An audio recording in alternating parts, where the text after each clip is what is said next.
était important lors de ce panel de démontrer pourquoi le Maroc est l'endroit à choisir pour les investisseurs étrangers qui veulent se développer sur le continent. Parce que je considère que beaucoup de pays parlent de hub, parlent de plateforme pour l'Afrique et en font un slogan. Pour le Maroc, il ne s'agit pas d'un slogan, il s'agit d'une vraie réalité. Et une réalité qui a commencé au moment où tout le monde fuyait l'Afrique, au moment où The Economist titrait que l'Afrique est le continent sans espoir. C'est là où les entreprises marocaines ont décidé d'y investir. Donc c'est du long terme.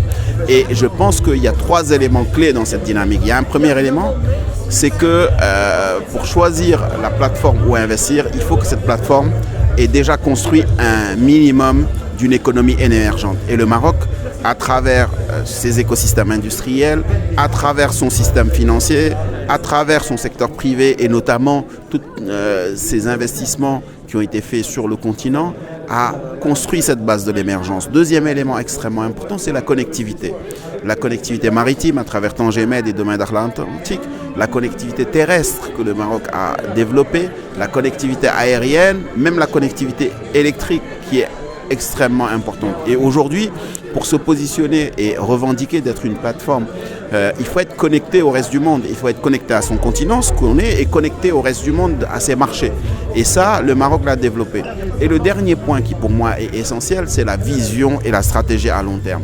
Comme je l'ai dit, le Maroc a commencé à investir à travers le continent il y a plus de 20 ans, à un moment où personne n'y croyait. Parce qu'il y a une vision. Il y a une vision qui est constante et qui se développe et qui se renforce. Et cette vision-là, elle est portée par Sa Majesté, le roi Mohamed VI, mais elle est aussi déployée par l'ensemble du secteur public, mais aussi le secteur privé. En tant qu'entreprise, nous suivons cette dynamique et nous investissons à travers le continent avec une vraie volonté d'accompagner le développement du continent. Quand je dis une vraie volonté d'accompagner le développement du continent, nous investissons dans les plans nationaux de développement, dans les secteurs stratégiques de ces plans nationaux de développement, dans la finance, dans l'énergie, dans les énergies renouvelables en particulier, dans le développement agro-industriel, dans la transformation des produits locaux, dans la logistique, donc dans les infrastructures, dans l'immobilier, ce dont les populations ont besoin. Donc ça, c'est extrêmement important. Et c'est pour ça que je dis qu'aujourd'hui, effectivement, le Maroc est la plateforme par excellence où investir lorsqu'on est entreprise internationale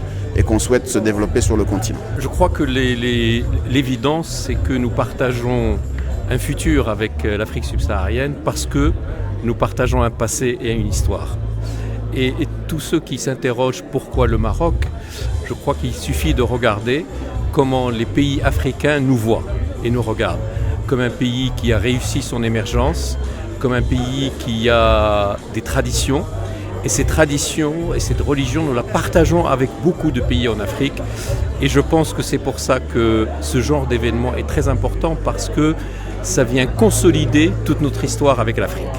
Si vous aviez un conseil pour les gens qui veulent investir au Maroc ou en Afrique en général, eh bien, au Maroc, je dirais que c'est l'évidence même. Il y a des talents, il y a une infrastructure, il y a des relations internationales, il y a des ports qui permettent de joindre le monde entier.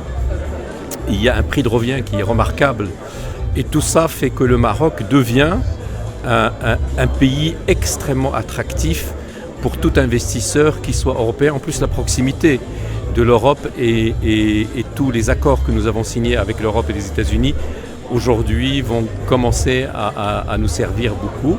Alors pour l'Afrique subsaharienne, je crois que passer par le Maroc, c'est juste avoir l'opportunité d'investir sainement et sereinement. On a eu le plaisir d'être invité par Casablanca Finance City Authority lors de la semaine du Maroc à l'Expo 2020 pour débattre d'un sujet très important. C'est quel est le rôle du Maroc comme hub de l'investissement en Afrique. Donc avec une discussion riche avec différents membres de la communauté Casablanca Finance City qui ont ensemble démontré d'abord l'attrait de l'investissement en Afrique, le fait que le Maroc donne l'exemple en ayant, grâce à la vision de Sa Majesté le roi, lancé ce mouvement important d'investissement en Afrique, mais aussi grâce à toute l'infrastructure, et notamment dans les services financiers que le Maroc a construit, la capacité d'accompagner tous les investisseurs internationaux intéressés par l'Afrique pour leur expliquer à la fois les opportunités, mais aussi les risques, parce qu'il y en a toujours, et les aider à modérer, mitiger ces risques. Donc c'est une manifestation très importante qui permet de renforcer encore plus le rôle moteur de Casablanca Finance City dans l'attraction de l'investissement pour l'Afrique, mais aussi l'attraction de compétences et de talents qui travaillent sur l'orientation et le conseil de ces investissements en Afrique. C'est le représente qui est certainement l'un des groupes les plus réussis en termes bancaires en Afrique. Et justement, c'est le leader by example. Est-ce que vous vous sentez aujourd'hui fier de cette réalisation? Bien sûr, je pense que c'est d'abord en prenant soi-même des risques et en comprenant les situations qu'on est capable d'aider ses clients.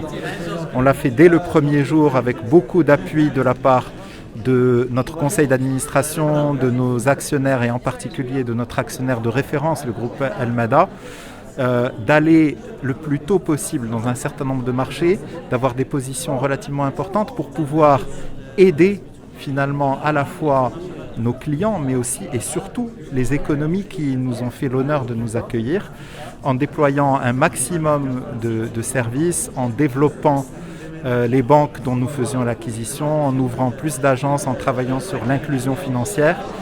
Et 15 ans ou 16 ans plus tard, nous sommes très contents du résultat. Évidemment, comme n'importe quelle entreprise humaine, il y a toujours des plus et des moins. Mais globalement, je pense que c'était vraiment la bonne chose à faire. Et aujourd'hui, j'espère que nous allons contribuer surtout à aider nos clients à voir plus grand, à grossir, à conquérir de nouveaux marchés, mais aussi contribuer à l'intégration régionale en Afrique, qui va faire de l'Afrique le moteur de la croissance des 50 prochaines années.